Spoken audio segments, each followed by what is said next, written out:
We're live for another video. I went out and bought a hand dongle, this fancy thing to hold the phone, and it can also turn into a tripod that I can drop. So if we want to stop the camera from shaking, we can sit down and have a little chat. Sorry, I stepped in the kids' toys. But I don't know if you guys can see this.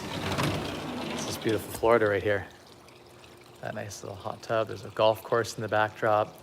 Just beautiful. Beautiful, beautiful, beautiful. And tonight, I want to talk about what I'm doing and what I've been up to this last couple weeks.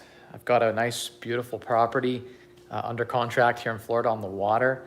It has the potential to be a $10 million deal, getting it for under $5. So there's a $5 million lift there. So if anyone wants to be the partner on that, and you've got $3 million USD, hit me up. It's a beautiful, beautiful piece of land, a beautiful building, some great zoning, a lot of potential. It's a full burr, which means you get all your money out in about a year and a half. So very, very interesting. Hey, Nico, how you doing? Good to see you on. Very, very, very interesting type of deal that can bring in 7 figures a year, top line, and net, like between 50 and 90 grand a month net profit afterwards. So if anyone's got that kind of capital and wants to partner up with me on it, let me know. Oh, I'm gonna sit down here in the garage for a minute. I wonder if my cord will reach. Plug this bad boy in. How's that? There we go. If you guys have any questions, just shoot them in the bottom. I'm just still living in this house that we rented here in Central Florida. So we're here in Central Florida. It's beautiful. We've been enjoying our time here in Florida. Yeah, it's been a lot going on. I've been throwing a bazillion offers on properties. I've been throwing on, single family stuff to wholesale to people. So if you're looking for a deal, it's so cool. He needs a sweater in Florida. Yeah, it's in the 60s today, which is equivalent to like 15 degrees Celsius or something. So in fairness, I do have shorts on. So shorts and a sweater in typical Florida fashion. Yeah, it's a little bit chilly today. Went for a nice walk. I had probably the best sub I've ever had in my entire life at a Subway today, which I know that sounds crazy, but these students who were working at the Subway, they loaded my sub so full, it became an open-faced sub that could not close. And she put cheese in the bun. It was just loaded with all these different ingredients. And I've had a lot of different subs from a lot of different places. Like I've ate at famous sub shops and stuff. And this might have been the best sub I've ever had, which is crazy because Subway subs are usually very subpar. So yeah, there's that. For those who are watching the replay, if you like a nice open-faced sub, give it a thumbs up. So I will be leaving next week for the Bahamas. I've been talking about this for a while. I'm going to explore it and spend some time and see if it's living up to everything that I've read online and everyone that I've talked to about it. Does it live up? And so we're going to see. I'm exploring several resorts there, apartment buildings, and single-family properties there, so stay tuned for that. There's going to be opportunity in the Bahamas. My end game, the reason I titled this video, Bahamas, Florida, and Canada, is I think Canada has some unique pieces. Besides the fact that Canada, is going in the shitter, politically speaking, and a lot of the laws and the tax landscape and the small business landscape, and economically, it's going to be in a horrible position in a couple of years. And it's already in a horrible position. But Canada's a beautiful country. Of all the places that I've been to Brazil, I've been to Africa, I've traveled around and seen not a lot of places, but a fair number of places. And Canada, by far, the most beautiful place, especially in the summers. So I will continue to spend time in Canada. I keep my Canadian passport, but I cannot be a tax resident in Canada, and I cannot operate business in Canada.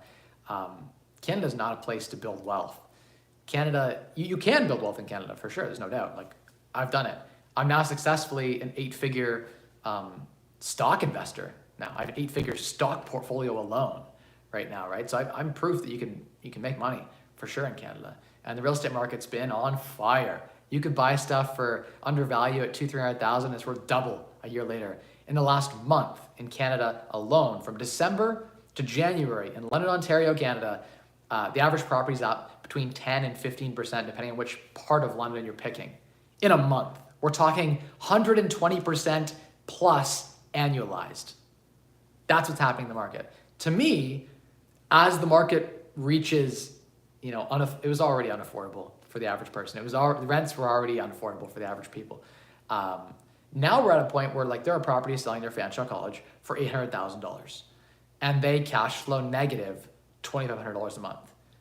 That to me makes no sense. As interest rates climb this summer and cash flow gets suppressed and squeezed even further, it will not be an interesting place to invest. So if you have property in Ontario, my recommendation is to sell right now. And I am actively doing that myself. So taking my own advice, sell. If you have a property that you can't sell for whatever reason, refinance it and pull that money out for free. We are in the highest inflation rate period we've been in since the late 80s right now. And so what that means is, as inflation kind of rips up, if you can go borrow 80% loan to value on your property, pull some money out of that property as much as you possibly can out of that Canadian property at 2%, you're effectively getting that money for free because it is inflating faster and higher than the interest rate you're paying to the bank. So no matter what you do with that money, I would recommend you invest that money in projects where you can make 8, 10, 12% safely and make 5 times the cost of the debt that you're borrowing. But beside that, like just a great opportunity right now as the fiat currency continues to devalue, which is the actual goal. Like in 100 years, the goal is that the currency be worth like a third of what it is now. That's if they maintain a super low inflation rate, right? Like the goal is eventually that the US dollar and Canadian dollar are worthless. They want them to inflate at 2 and 2.5% a year, or sorry, deflate in value, right? And so holding that is just a horrible idea. And holding properties in cash, again, a horrible idea. If you can pull that capital out and put it to work elsewhere and borrow it at 2%, you literally get to pay the bank back in 25 years, roughly, if they keep the inflation up where it is now, like 5 times less than you borrowed. So even if you didn't invest it, which you should invest it and it'll grow, and even if you didn't do that, you're still paying back the bank less than what you borrowed. So I'm a big fan of leverage right now in this low interest rate environment before the rates come up, especially if you can tie that debt to high cash flowing assets that appreciate in value and service the debt for you and make sure there's ample reserves there so that as interest rates rise, you can continue to service the debt. But if you're borrowing at 2% interest, it's not very hard to service that debt. You can invest in pretty much anything. So why do I like the Bahamas? Bahamas is a beautiful, beautiful nation, nice people, close in proximity specifically to the United States, just a beautiful environment to be investing in, very friendly from a tax perspective. There is no inheritance tax, no capital gains tax, no crypto taxes, no income tax of any kind, no passive income taxes, no property taxes on the Grand Bahama Freeport. So you buy a property there, no property taxes. Zero. Back home, I'm paying $10,000 a year on a property in property taxes for nothing. A totally different environment there, way more relaxed, some amazing private schools on the island we've been looking into as well. So that's just amazing if you have a family to relocate. And best of all, the corporations have no corporate tax at all.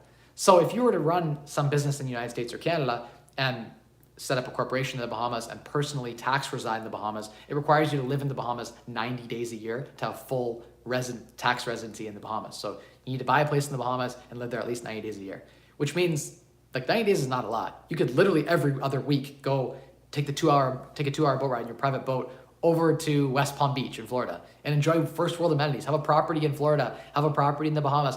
And then if you're Canadian, you can go back to Canada still in the summer if you'd like to, because Canada, on the lake, it's beautiful at cottage country season.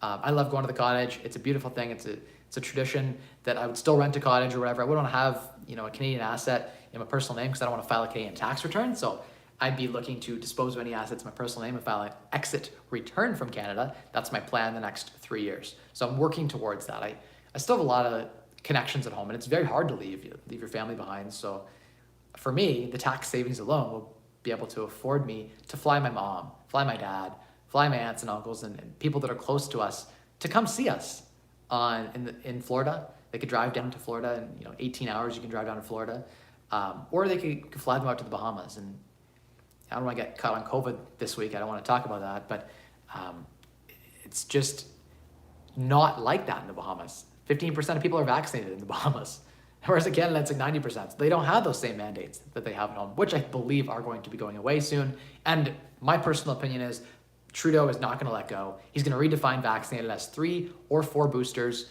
3 or 4 vaccines in total with 1 or 2 boosters. And then they will, because Canadians won't get the vaccine that he's already paid for, because they've already signed undisclosed contracts. We can't see them, but we know they've been signed. They haven't been released yet. Probably after, it doesn't matter, for his election, he'll release the information, but they've paid for guaranteed vaccines for every Canadian up until 2025. So even if there was a narrative that argued that vaccines weren't that effective, and they're somewhat effective, they would still push them on Canadians because they've paid for them. And they have to honor their word to those pharmaceutical companies that they've signed contracts with. And Trudeau's the big hero because he got everyone vaccines, and he's got vaccines till 2025 for everyone. So that narrative will continue. Every cold and flu season, a new variant will come out. This is now endemic. It's here forever in every country. It just is.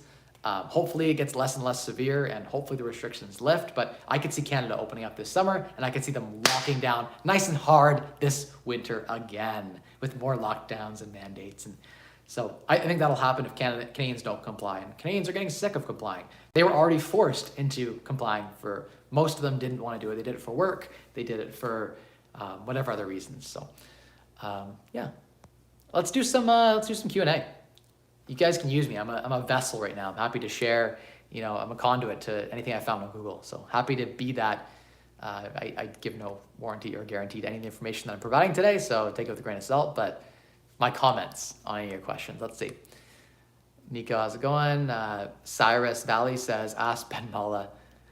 Ben Mulla's on different types of deals, but I respect Ben Mulla and his attitude, and I love his larger-than-life personality. I hope someday to get to meet him. That'd be cool.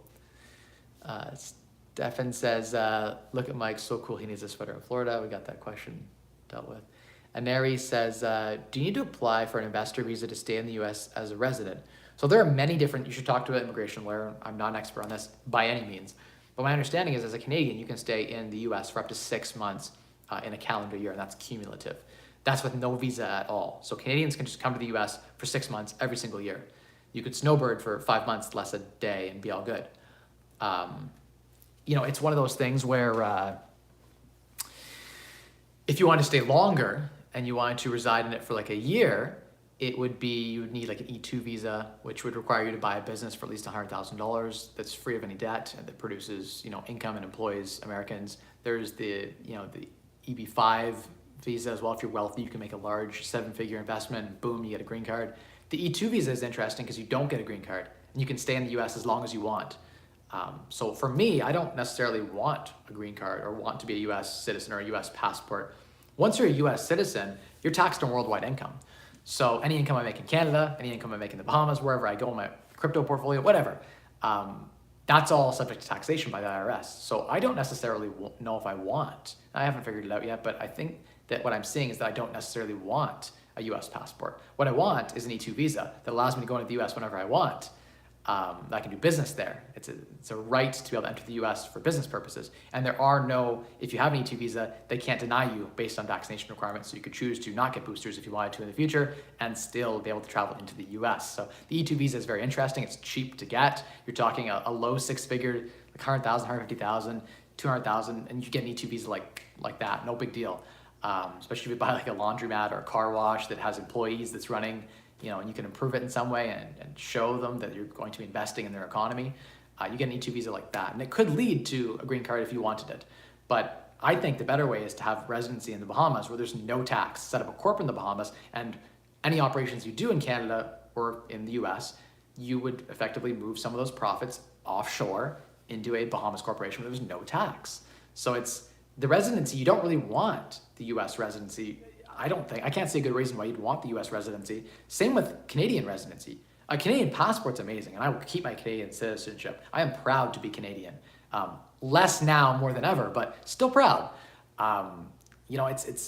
Canada's a beautiful country. I will continue to travel there. They have a great, rapport with many countries in the world. We have a great history of being overall nice people.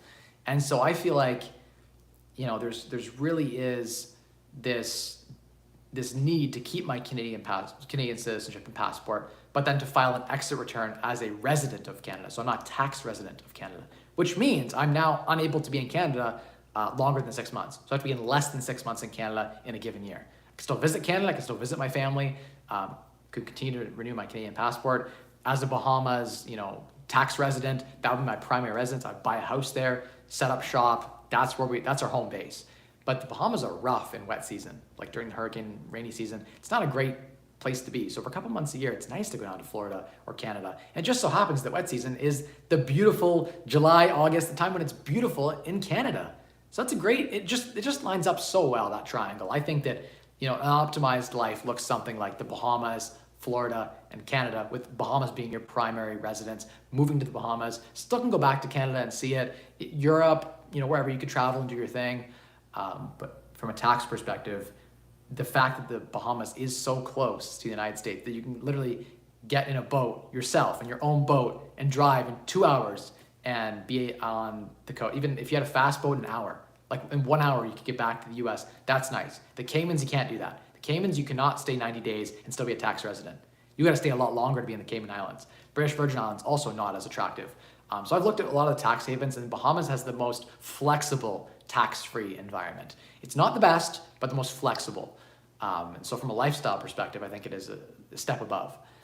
As well, the primary language in the Bahamas is English, which again is amazing. There's none of that worry about some of the Spanish Caribbean or South American countries. You have that language barrier and that challenge and that culture shock. There's not as much of that. So there are definitely some pros. And you guys can follow along on my journey and hear how it goes. Maybe I'll go to the Bahamas. It'll be, not what we're looking for, which again, we only have to be there 90 days a year. We'll probably be there longer, to be honest, because it's beautiful and we'll have a beautiful house there. And I plan to go there and fix my local community, wherever I end up, whatever island I end up on in the Bahamas. I'm going to improve on it. My goal is to go there and to create jobs. It is to go there and improve the local economy, right? So I want to see things improve over time. And that's going to be one of my projects is making wherever I live a better place. And so I'm excited to embark on a new journey and to have a real level of excitement again with some new projects. Because in Canada, it's the same old thing. It's like the same deals, same stuff. It's just, I know everything about that market. There's nothing new that's exciting. So anyway, next question. I'll try to get through them all today if I can. So Aneri Mail says, can you explain more the process, how to move from Canada to the US? The Liberal government has made it the worst to live in Canada. I don't disagree with you, and there's a large percentage of Canadians that agree with you. And I'm hoping that, there's maybe a vote of confidence or something that can change that. And in the next 5 or 10 years, we can sort of course correct and make Canada better. There's the largest deficit I've ever seen in Canada. Trudeau has spent more than every single prime minister before him cumulatively added together. He himself has spent more than 150 years before him of spending. That's the kind of deficit that we're dealing with. And it's 6 figures a person. It's 7 figures in tax owing for the producers in Canada. Really, the top quarter of Canadians pay all the tax, right? The bottom half take more from the country than they give. That's just a fact. Speaking from literally like what they take in services, medical, et cetera, so forth, and versus what they pay. So we're a socialist country in Canada. It's a beautiful country. It has a lot of great things going for it too. It needs a 2-tier medical system because the current medical system is failing. And that's a good piece of why they've handled this pandemic the way that they have, is because of a failing medical system that's waiting for like a pin to drop on it and for it to break, right? The last straw on the camel's back, and that's what this pandemic has been, right? We were at 99% capacity in all of our hospitals, or in a lot of our hospitals in Canada, and Ontario specifically, before this pandemic. And they added no beds. They didn't invest heavily in this. Instead, they just locked down, right? Because that's easier than actually putting in the work to build hospitals and to expand staff and to train new people and really, anyway, so I don't want to get into that too much, but Canada is, a great country. To answer your question, go back up to it for a sec here and really make sure I've got all the elements of that question answered. So you said here, the process on how to move. So physically speaking, you just pack your shit up and you leave. You could drive across the border. Well, no, now they've closed the border. So if you're unvaccinated, you cannot drive across. But assuming you're vaccinated, you could drive across into the US and pick up residency somewhere. You have 6 months now, effectively, before you'll be booted out. You need to get a visa in that time. However, that gives you a bit of time to look for a business, a car wash, or laundromat, or some sort of easy. I pick those as easy businesses because they mostly run passively. Like machines will run, people put coins in them. It's not that hard to figure it out. A car wash or a laundromat, but there are lots of businesses you could buy, and there's a huge list of businesses you could buy. You get an immigration lawyer. Your immigration lawyer will work with you to build a business plan and put into the offer of purchase on that business certain conditions that will allow you to then apply for, say, an E2 visa. If you buy a $100,000 laundromat or car wash, which 100 grand is not that much USD. That's the minimum, I believe. You could apply then, and the process, I hear, is taking a year for approval. Well, that application is submitted, and until they review it, you're allowed to stay in the US. So I've heard stories of people who are here for a year already and more, and still waiting for their E2 visa to be heard. So even if they were declined, they get to stay in the US for a good amount of time. Worst case scenario, you may have to go back to Canada and start the process again if you were to be declined. But if you hire a good immigration lawyer and you have a little bit of money and you buy an active business, more likely than not, you will get the E2 visa. The E2 visa is not a green card. It is the right to work in the United States on that business that you bought, which means you can stay in the United States indefinitely without being a US citizen. So that's nice. You can keep your Canadian passport, but then live in the US. You'd become, I guess, a tax resident in the US through that, but you would not have a green card. You would not be a US citizen. So that's an interesting piece. I think the E2 visa, and I'm not an expert in this at all by any means, but my preferred method would be to go to the Bahamas and get tax resident in the Bahamas and buy property there and set up your primary residence in the Bahamas, and then also get an E2 visa to operate inside of the US, so you can spend a limited amount of time in the US. In theory, I mean, technically, to stay a Bahamas tax resident, you need to not only spend 90 days in the Bahamas, but spend no more than 6 months in any one country. So you've got 9 months you can leave the Bahamas every year, just roughly 9 months, but you got to split that between, say, 2 countries. So you can only spend up to 6 months, just under 6 months in one other country. So the Bahamas thing works really well if you wanted to split your time between 3 countries. Like if you want to be in the Bahamas, Florida, which is, I mean, you could go every other week. Like you literally spend 1 week in the Bahamas, 1 week in Florida, 1 week in the Bahamas, 1 week in Florida. As long as you got your 90 days in the Bahamas, and that's where your primary residence is set up and your businesses are set up there, and that's your home base, you can travel to the US and travel to Canada and travel to Europe or wherever you want to go, is my understanding. And again, I'm not an expert on this, but the reason that's so great is because in the US, yes, Florida has no state tax. People keep talking about Texas, no state tax. Arizona, no state tax. The federal tax at the top bracket is 36% in the United States.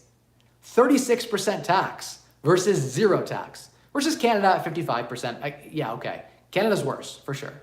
But even in the no state, like California is horrible. California is right up there with a beautiful, beautiful state, but from a tax perspective, right up there with Canada. Horrible place to operate a business and to collect an income. So, but a lot of people don't think about taxes. It isn't their focus. There's a lot of really wealthy people in LA and that call California home. And they're like, I don't care if I pay $10 million a year in taxes. I love it.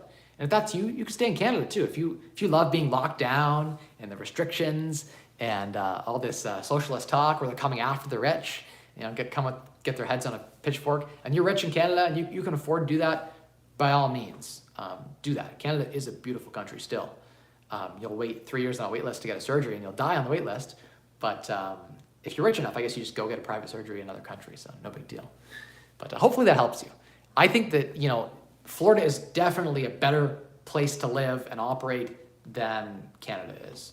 No doubt. There's 10x the opportunities, 10x the lenders, 10x the, just everything is just bigger, 10x the contractors. You just have so much more.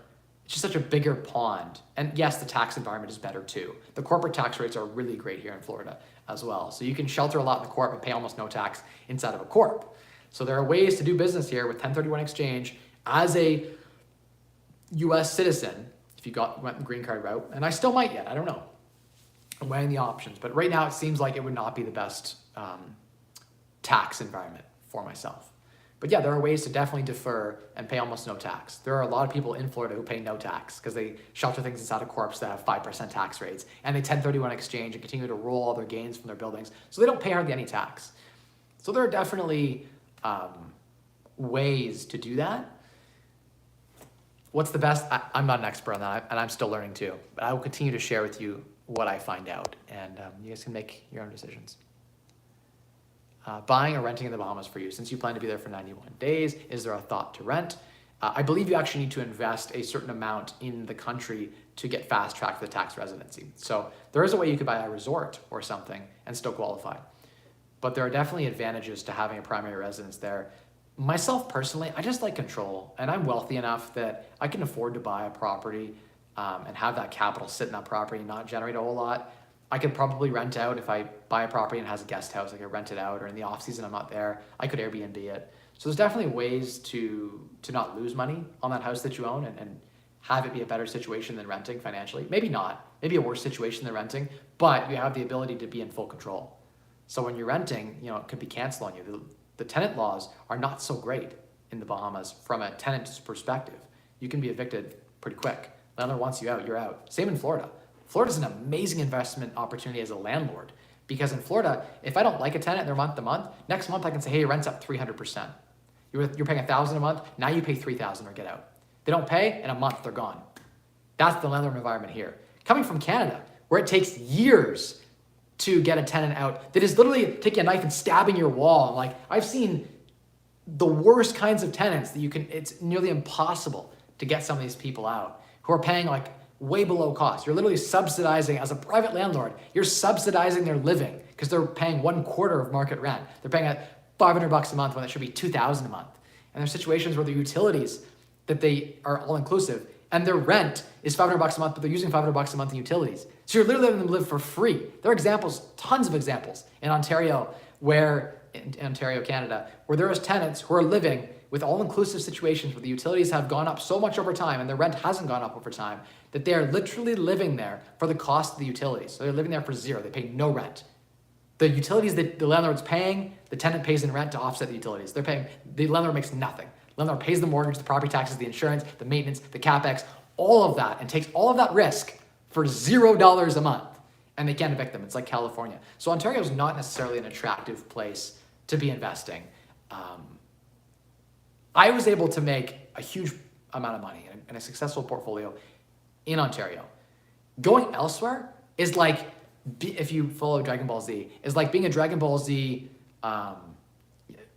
it's a bad reference. They wear weight suits and they train in like hypergravity situations. But imagine going for a run with a 50-pound weight suit on. When you take that weight suit off and you try to run here in Florida and the Bahamas in this analogy, it's like, wow, you can go so much faster. It's so much easier to make the same amount of money. So I think this decision to leave Canada over the next 3 years, and it's not gonna be right away. Like, I'll probably go back to Canada. I'll be back in Canada probably by the spring. By May, I'll be back in Canada again. I've got stuff to wrap up at home. I've got a few projects I'm still renovating. I've got my house and everything else that I'm dealing with. I gotta wrap all that stuff up, and that's gonna take me maybe a year or two. I've started the process here, started to invest in Florida. Again, in Bahamas, I'll start the processes to get the visas and the residency and work on that. But it's gonna take time. And leaving Canada requires you to file an exit return. And an exit return is a full deemed disposition of all of your assets in Canada. So I gotta line up all my ducks in a row before I do that. I've gotta clean up all my stuff. I don't wanna have to if I decide to leave Canada, and I haven't decided 100%, it's 99% chance I'm gonna leave. But if I decide to leave Canada, I wanna make sure that I don't have to keep filing a Canadian tax return. If I have any properties or assets in my personal name, I have to continue to file a tax return as a non-resident. That's even worse. You get none of the deductions of being a Canadian resident, so you pay even more tax to own assets in Canada as a non-tax Canadian resident. So it's important to move those assets into a corporation. Even all the assets in your corporations when you leave, there are certain taxes you have to pay anyway, at fair market value, unfortunately, because you would own those shares. So there's definitely a large exit tax return bill that you'll receive. So that's a factor. For me, I'm done with Ontario real estate, and I think that now is a great time to sell. It could go higher in price, maybe. It's way past sustainability levels. So I'm already disposing my entire Canadian portfolio. And when I get rid of that portfolio, I will replace it with units in more conducive, friendly environments to invest in, conducive for landlords and whatnot. It's one of those things where I feel like, I don't know, I'm gonna miss Canada, and it's gonna be hard to file that exit return, but I think I'm gonna do it.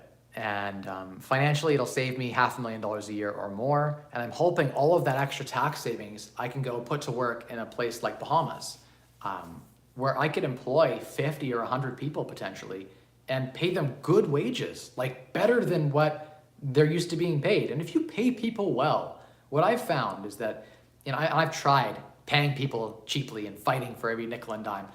I found it's better to hire the contractor for $50 an hour than the contractor for $20 an hour. And you're like, that makes no sense. Why would you hire the cheaper guy? Because the guy for $50 an hour is 3 times as good. And the guy for $20 an hour is in such a position where he'll do the whole job, cheap, sure, but it'll take him twice as long. And then when he's done, you have to rip out all his work and do it again.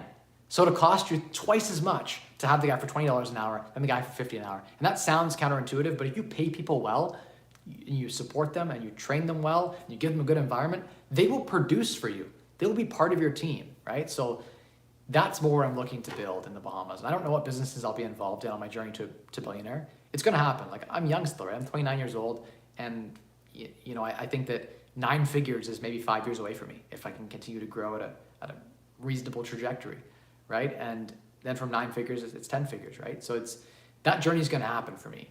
And I hope that I get to have the right people around me and the right environment to do that. And I think the Bahamas is a great place to do that, especially if I get to be involved in a smaller island. I like the small pond because you can have a bigger ripple in a small pond. You can enact more change.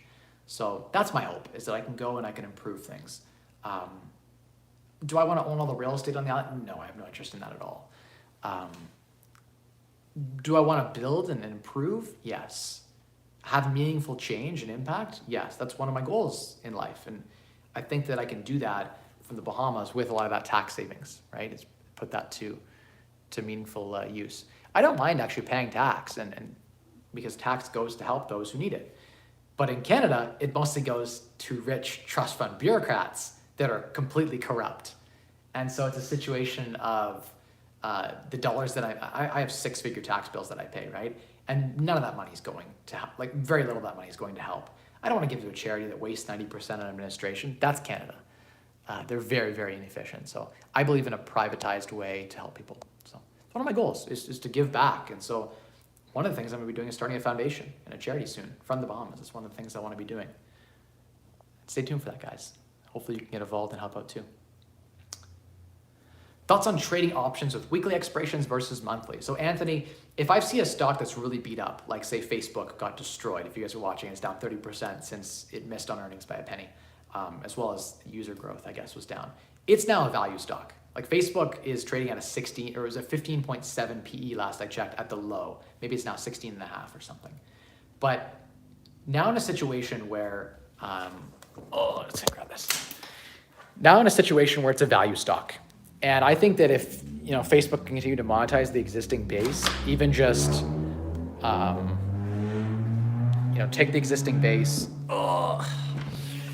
and continue to go deeper on those channels. I, for instance, use Facebook and Instagram probably 6 hours a day. If someone offered me a subscription for $40 a month to Instagram and Facebook, I would pay that.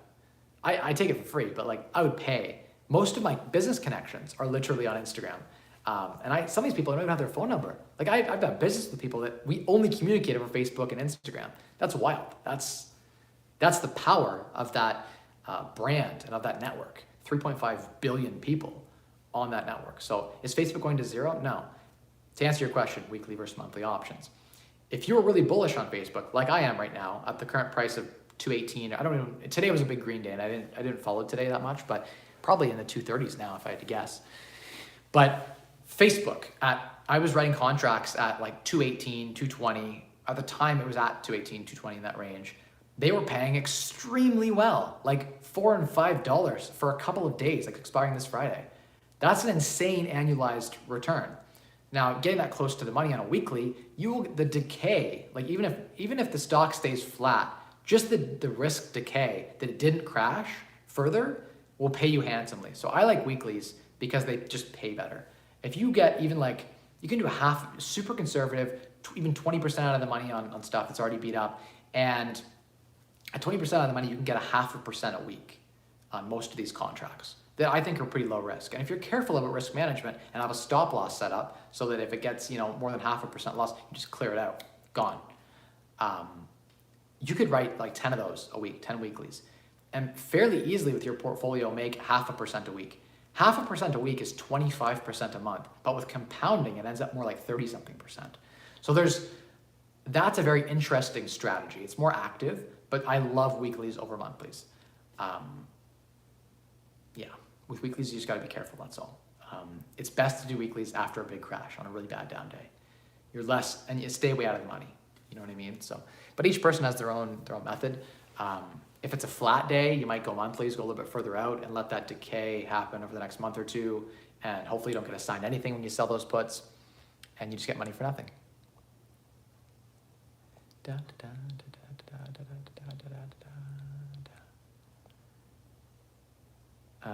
So my options trading strategy, someone asked. So my current options trading strategy revolves mostly around, well, because I have two portfolios. So I have one portfolio that's pure value dividend portfolio, mostly Canadian blue chip. So I'm talking like banks, oil, Suncor, utility sector like TELUS, Bell, Rogers, Shaw, whatever, like that, all quality, good stuff in Canada that's tax preferred that pays dividends. And that portfolio, I aim to make $20,000 a month in just passive dividend income. Plus I try for $30,000 a month in capital gain structure. So that's like my 1% a month, super conservative, a little bit more than 1% a month portfolio. Then I have another portfolio that I share all that, and I don't do much in that portfolio. We rebalance like quarterly. We'll add certain positions, whatever. I don't do a lot with that. That's like my FU money. Like that's like, I never touch that, safe. Then I have my other portfolio, which is the same, roughly the same size now. As I've been selling some of my properties, I continue to build out their portfolio up, and it's with Interactive Brokers. And that portfolio, you guys get to see on my Instagram at Mike Rosehart if you follow along. I share on that most weekdays. And that portfolio is more speculative in nature. It's options trading contracts. For the most part, I'm buying stuff. I do buy stuff that's got value too. Like I have GM right now, I think is great value. Ford was great value as it peaked up. Facebook's great value, just nibbled on some of that. Google, Amazon was good value. There's good PE ratios from solid tech names that I really like. I also have a bazillion other positions. Like I even trade a little GameStop, a little Newegg. I play around a little bit with a small percentage of the portfolio. I write contracts for that. I don't hold any equities in that portfolio really, unless I get assigned. The way my strategy works on that portfolio is I'll sell puts on stuff that I like, that I want to get assigned, so I can buy shares in that company at a discount. When I sell puts, I get sometimes up to a 5 or 10% discount on the current share price that I wanted to buy at that price anyway. So 10% discount is awesome. Just get money for nothing on shares I was going to buy anyway that I like to hold. And then once I have those shares, I sell calls, covered calls on those shares that I get assigned. And I sell them at 10% above what my acquisition cost is. So I say, hey, if the stock goes up 10%, I'm okay to take profits off the table and make some money. If it doesn't, I want to get paid 1% a month in premiums from selling calls on my covered shares. So it generates cash flow for me. I did wipe the portfolio out shorting. I don't short anymore. I got into some naked shorting. You guys followed that on Newegg, and I shorted a couple other companies, and I blew my portfolio up. I lost $1.5 million. I made it all back because I'm staying true to my original investor profile statement, which is weekly and monthly wheel trading, selling puts on quality names. And I continue to make 1% to 2% a month. Now I've made some bad trades, I've gotten risky, but if I stick to just the core investor profile statement and don't get into any speculative positions, I've averaged 3% a month since I started the portfolio. Now I've had a couple bad trades, and I guess it's not fair to remove that one, it's really just one bad trade. But if I remove that one bad trade, 3% a month consistently, including now, continue to be 3% a month, even with the dips. But yeah, I mean, it's, that portfolio is more fun for me, is me just more dabbling in trading. But you should do what I do without buying crap names like Newegg or GameStop. Don't buy garbage. Buy quality, blue chip, trade the index, the S&P 500. On down red days, when the market is bleeding, it's minus 2%, that's the time when you sell 20% out of the money puts. And so if the market drops another 20%, you're gonna get assigned, which means you get to own the index, the S&P 500, at 20% below it's already down day already, 2% down or whatever, but you get to own the shares at 20% below that price. That's when you want to start dollar cost averaging in. That's when you want to be buying the equity, when it's that low. If it doesn't drop 20%, it drops 10% between now and the expiration date of that contract, guess what? It expires worthless, and you get to have all the money from that premium contract that you sold. Worst case scenario is it drops 20%, and guess what? You get assigned the S&P 500 index, because that's all you're going to trade on is blue chip, quality, S&P 500 type index. It's a great wheel strategy on the index, and I recommend it. you could do a spread on that too. You could buy a put and sell a put so that you're capped out. If it drops 20%, you get assigned. If it drops 21%, you're at a stop loss and you don't lose anything.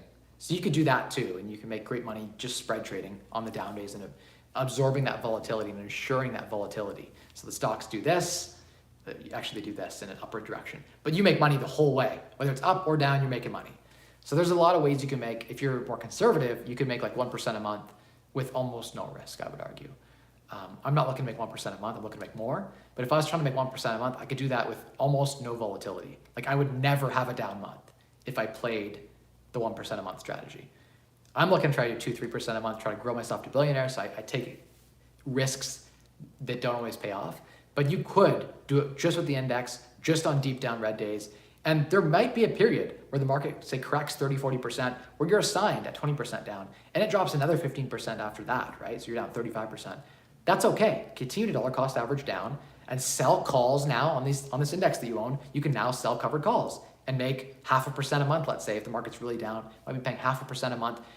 If it ever comes back, then you get to have all that back, you're back to break even, make a little profit, and the covered call would kick in, right? So you can set it such that you could make a great profit, even if it doesn't recover for a long time. And if it does recover, then you can get back to being cashed up again because it would clear your position and you'd be full of cash. And if you want to average back in with puts, you can continue to do that.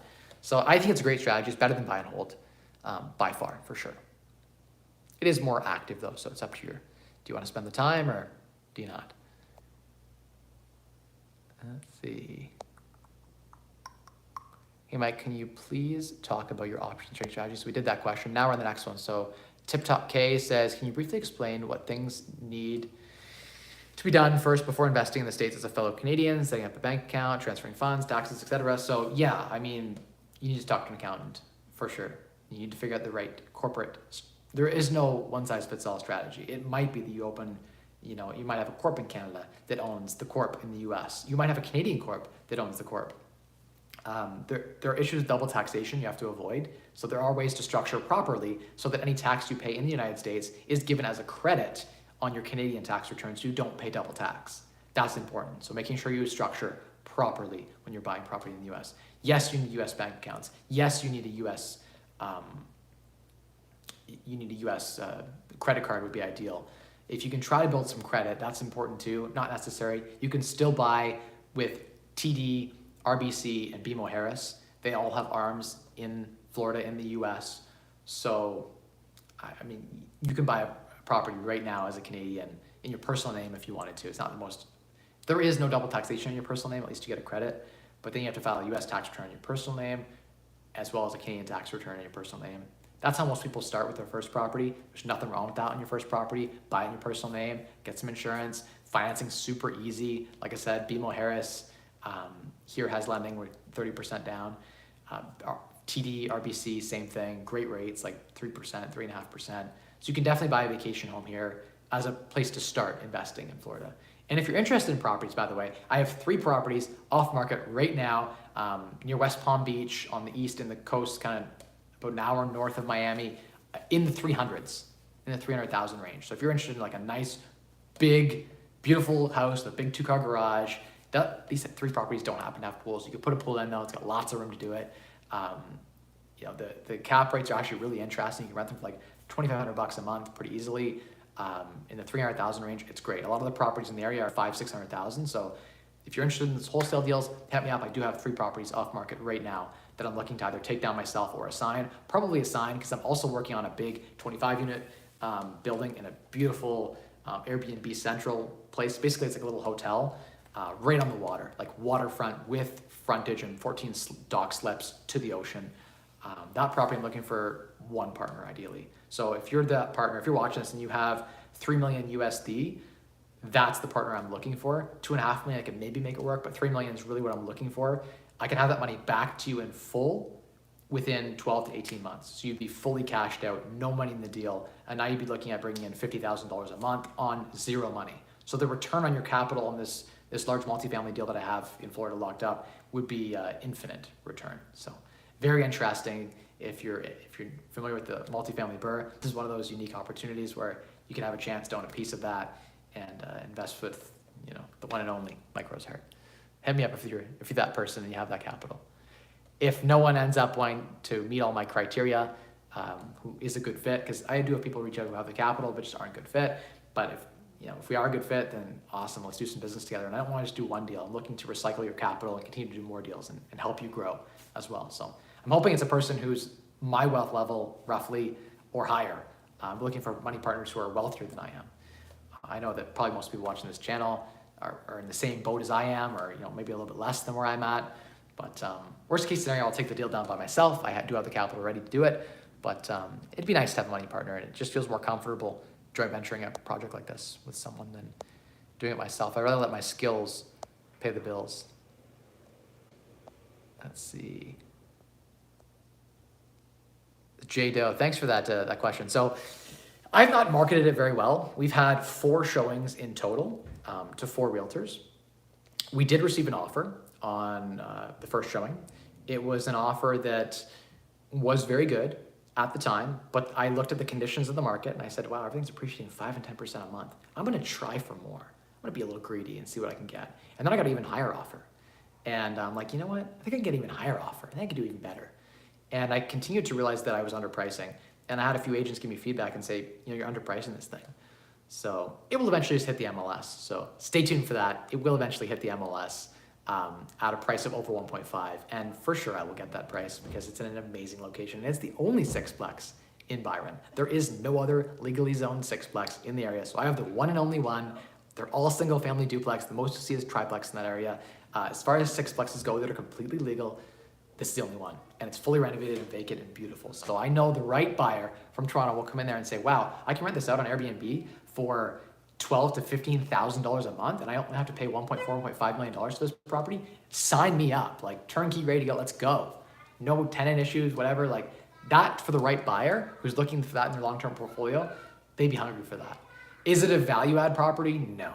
So a lot of my buyer list is people looking for value add, is like looking for all that, right? I just think that it's one of those things where the right buyer will come along. So maybe I'm asking too much, but we'll see. I've had offers already, and I mean, typically when something doesn't sell right away, it hasn't been on MLS yet. So the people who have seen it is like literally my private groups, right? My Instagram and all that kind of stuff. So I haven't been marketing to a wide audience. So that might be part of it. Respectfully, my audience might not be looking for that type of investment. That's the kind of guy I am. I don't even skip over a question like that. I take it. Hi, Mike. Great to see you live. Hey, good to see you too. What is the actual percentage Airbnb takes?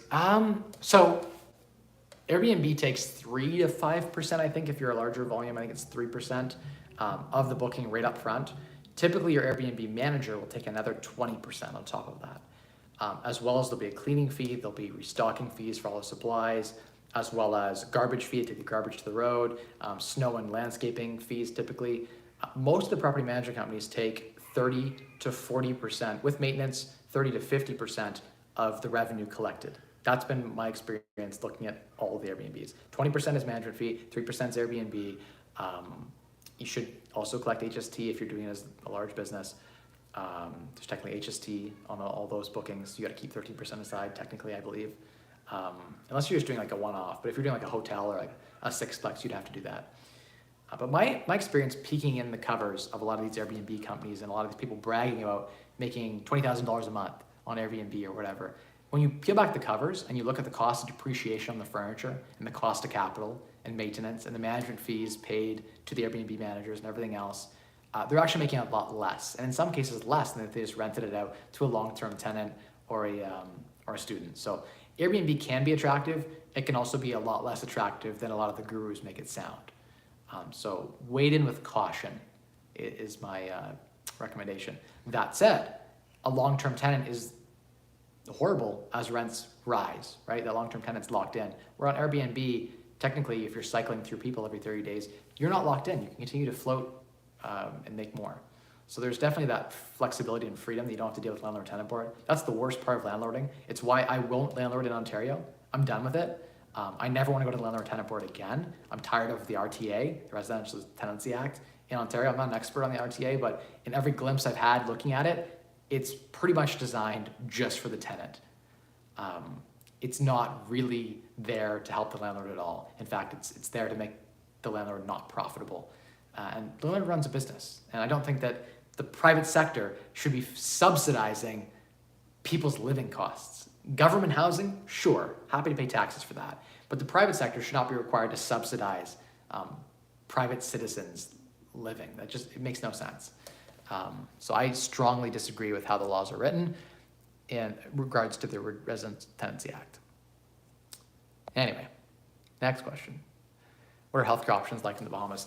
Not as good as, say, what you'd see in a developed country. So there is lesser.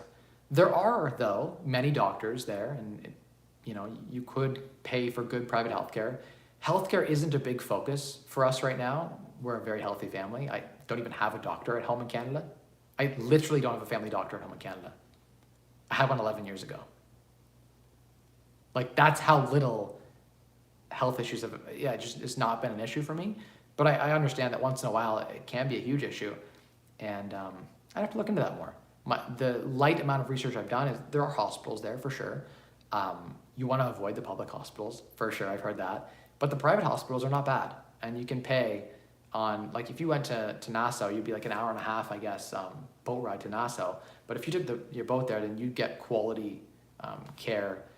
It's also 1.5 hours just to get to the US. So I might as well just get on a boat. From Freeport, you're like an hour and a half to, like the whole East Coast there, from like Miami to West Palm Beach to, Jupiter, etc. They have great quality healthcare there. So you're an hour and a half. If you had a helicopter, you're 30 minutes or something from good healthcare. So yeah, I mean, if you ever had an emergency, it might be important to, it's a smart idea, is maybe buy a resort down there and then have a doctor on staff. That's kind of smart, eh? Yeah, I mean, the healthcare options are not as good, admittedly. And their public healthcare system, not amazing. It needs work.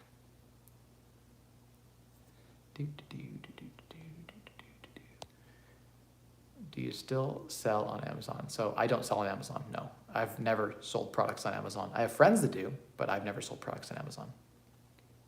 Ali says, I need help. Saving money after leaving my medical job at the hospital. Interesting, you worked at the hospital. So people like yourself, and I haven't finished reading this question, but people like yourself could work in the private sector and provide healthcare. And like maybe you could work at a resort or something. If we can set up a little community in the Bahamas, that would be my ideal case scenario. Like I would love if I could find a resort that I could buy that had a bunch of beautiful detached cabanas on it, like tiny houses that are like 2 and 3 bedrooms. And we could have a whole bunch of Canadian expats there, and I could bring my community to a small island in the Bahamas, and we could all find a way to function. And maybe there's a doctor there and a teacher, and we could build our own sort of citadel in the Bahamas. So very, very interested in the opportunities that exist there in the Bahamas to create our own sort of little community. And I really hope that comes to fruition. And I hope a lot of you that are following me come and visit. And I hope a lot of you that are part of my community that have been part of this come and become a part of it. Even if you come for a couple of months as a snowbird, I hope that that's something we can work towards.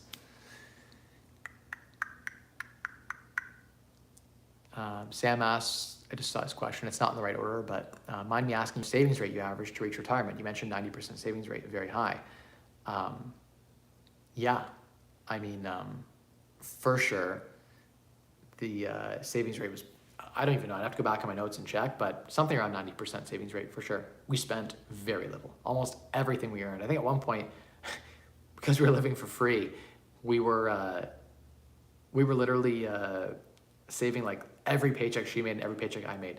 We had a small reserve fund from like side hustling and stuff, and we literally just saved all of our day job income and invested it. And luckily I invested in real estate where it doubled and tripled and quadrupled. And with leverage, in some cases 6-7x, right?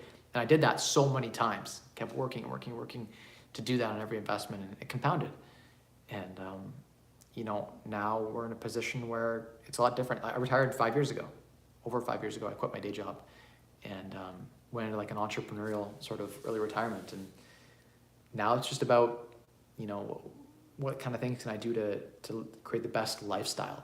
And part of that is feeling that emptiness to want to give. And this is part of that, is my free time to donate it, to give. And I think maybe a charity or a foundation might be something too that is interesting to give back. Sounds like a commune. It might be a commune. You're free to leave anytime you want, but that sounds pretty good to me, a little citadel. Are a lot of homes in Florida on septic? There are quite a few homes in Florida that are on septic, but no, they do have city services as well.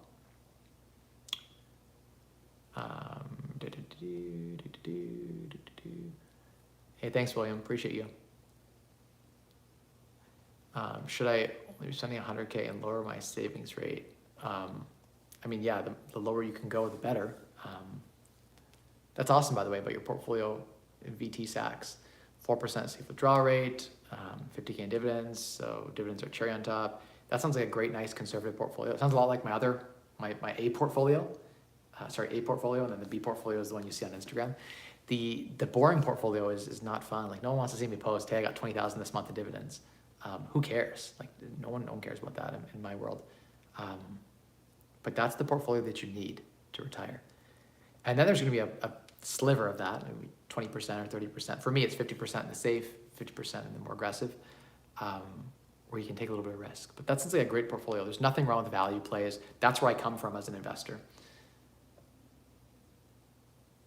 Doctors here allow only, so if you hold an E2 visa in the US, do you have access to medical health care if you pay insurance? Here in Canada, you have to wait more than 3 months just to get an ultrasound, which is terrible. It's true, Canada is pretty horrible. And they only allow 1 question per visit, no more than 5 minutes per patient. Geez. I mean, I live in Canada too, right? I'm a Canadian citizen, and I found the doctors were great. I could ask dozens of questions, and they were awesome, especially some of the public clinics. Canada has a great healthcare system, but to get a surgery, you're waiting a long time. I had to get an ultrasound for something a long time ago, and or not so long ago, but I waited weeks and weeks and weeks. Like, if I had had cancer, like, it would have been, private healthcare is better. So I definitely think insurance is the better route to go.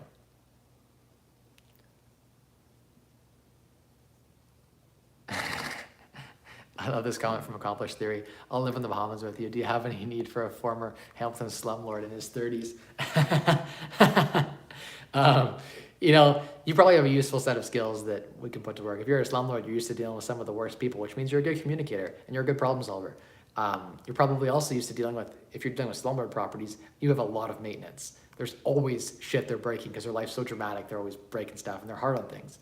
And so, the slum properties tend to need a lot of maintenance. You're always dealing with crap. So there's going to be crap at the resort that needs to be dealt with too. So that's the goal. I would love to have you guys be part of that. Maybe, there's a way we can all invest in something together with a corp. And we could own this resort as a whole bunch of us Canadians coming together and buying something. That would be super cool. I don't know. I don't know what it looks like. I haven't found the right property, but if I find something, I'll let you guys know.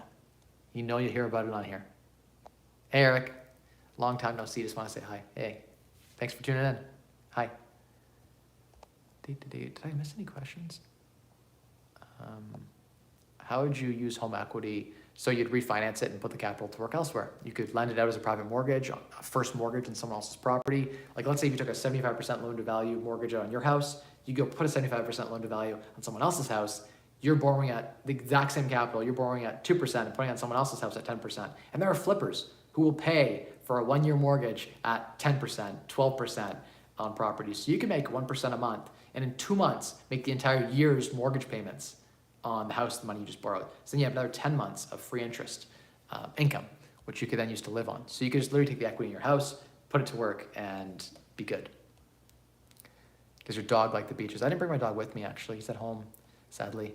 I have people house sitting at home. Jonas is house sitting at home, and my brother was house sitting for a bit. And so he's at home living the good life in the estate at home.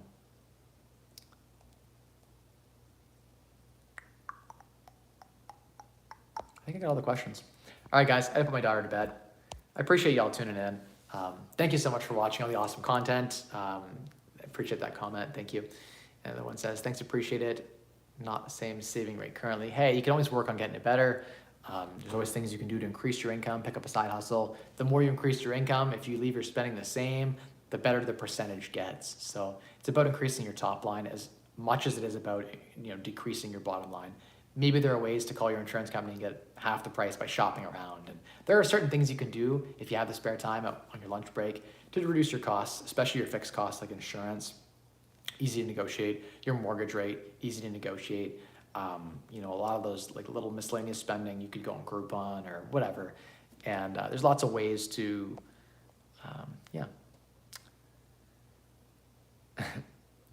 VTSAX is a different world. It's pretty boring though. And if boring is what you're looking for, there's nothing wrong with that. These highs and lows we've been going through this last 5 weeks. These last 5 weeks we've had major names like Netflix and Facebook just taking like 30%, like a third of their value just wiped out in like a matter of a week. That kind of roller coaster, it's stressful. And I'm glad I have a value portfolio. Good to hear. I also did it through extreme frugality. There are lots of people who do it through extreme frugality and from not through extreme frugality. So there's many different ways to skin the cat, and not one is superior, but I think that saving and being frugal is a surefire, guaranteed way to be a millionaire. Even if you work at McDonald's and make minimum wage, 2 people working at McDonald's making minimum wage become millionaires before they're 40 if they start at 18. So I don't want to hear you can't do it. Minimum wage at McDonald's. I built a plan, I did a video on it, made an Excel spreadsheet, and I showed how it was totally possible. A couple together working at McDonald's. So if you make more than minimum wage, that's the minimum, it doesn't get worse than that, you've got a leg up. So there's always a way to become a millionaire. There's always a way to unlock financial freedom for yourselves. Vote Pierre for PM, Mike, totally, 100%. I'll call him out. I think O'Toole was a tool. He was a horrible leader for the Conservative Party. They had such weak leadership. That's why they lost in 2021 in the fall. It's unfortunate. I think Pierre has a great shot of leading the party. He seems like the best of the leadership that's currently available. Again, I'm not an expert. I don't study the party, but he's got my vote. Of all the parties, either the PPC or him, the problem with the PPC is, though I like their stuff about freedom, everything else seems to kind of fall off for that party. It doesn't seem to really be a really great cohesive plan.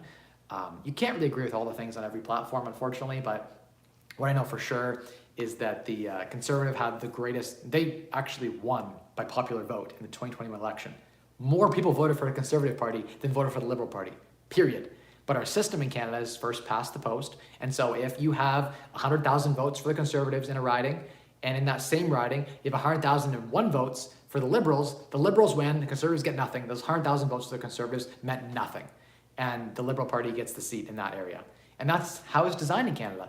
And when you added all the votes up, if you look at the total votes, the Conservatives won the popular vote. And they had horrible leadership. If we had had a good leader like Pierre, I think there was a chance we would have had a majority Conservative in Canada.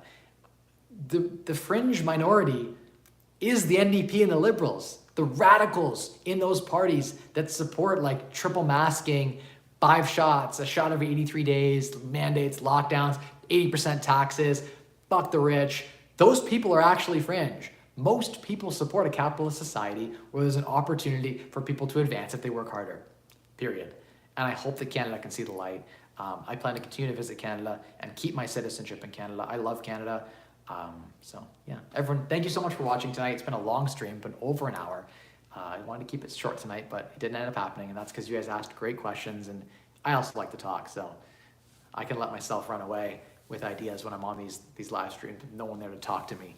I'm just talking to myself here, it feels like. Thank you so much for watching, and follow me along at Mike Rosehart on Instagram, and yeah, I guess I'll see you guys next week. Every Wednesday, more than the last 4 years now, I've been going live. I've never missed a show.